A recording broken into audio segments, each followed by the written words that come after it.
أعوذ بالله من الشيطان الرجيم يا أيها الذين آمنوا اتقوا الله وقولوا قولا سديدا الحمد لله رب العالمين والصلاة والسلام على سيد الأنبياء والمرسلين وعلى آله وصحبه أجمعين. Assalamu alaikum, Quran Weekly. Today I'm sharing with you one of my favorite ayat of Surah Al-Ahzab. This is juz number 22, surah number 33. And Allah says, those of you who claim to have faith, be cautious of Allah, ittaqullah. This commandment of having taqwa of Allah is typically followed by another commandment. And it's actually as though to say that being cautious of Allah and being aware of the presence of Allah and being careful not to disappoint Allah or disobey Him has manifestations. And one of its manifestations is what I'm about to tell you. So one way you can have taqwa is by doing what Allah is about to tell you in this ayah. And that is, وَقُولُوا قَوْلًا سَدِيدًا. Rough translation says, and say that which is right. Say the right thing. Qulu qawlan is simple language, speak. Speak, and whenever you speak, here's the kind of speech it should be, sadid. Sadid comes from the Arabic word sad. Ighlaqul khalal, they say. Something that removes a gap. Sad is also a dam, like the dams that block the water from coming. Like in Surah Al-Kahf, bayni wa baynahum sadda, or baynana wa baynahum sadda. Put a dam between us. Now what a sad does is, there's no gaps in it, so no water can get through, and it prevents water from leaking over, right? So one of the implications of sadid is that you have to speak in a way that doesn't leave room for misinterpretation. You have to mean what you say, and you have to be clear about what you have to say to people. You can't say what you don't mean just to be formal.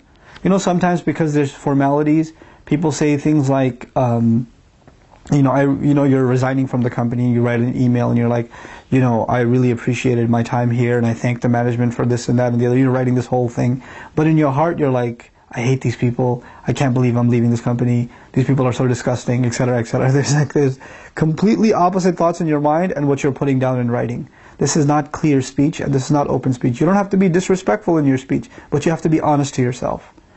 Now, one of the most powerful manifestations of this that I want to talk to you guys today about is one of the things Allah commands us to say just because we're Muslim, and that is Assalamu alaikum.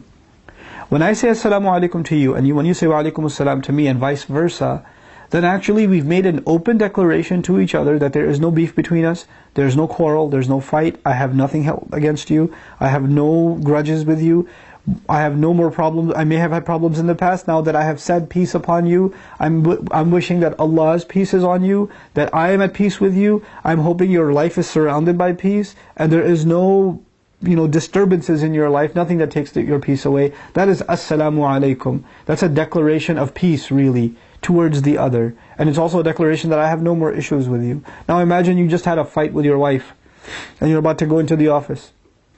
Before you slam the door, you're like, Assalamu alaikum.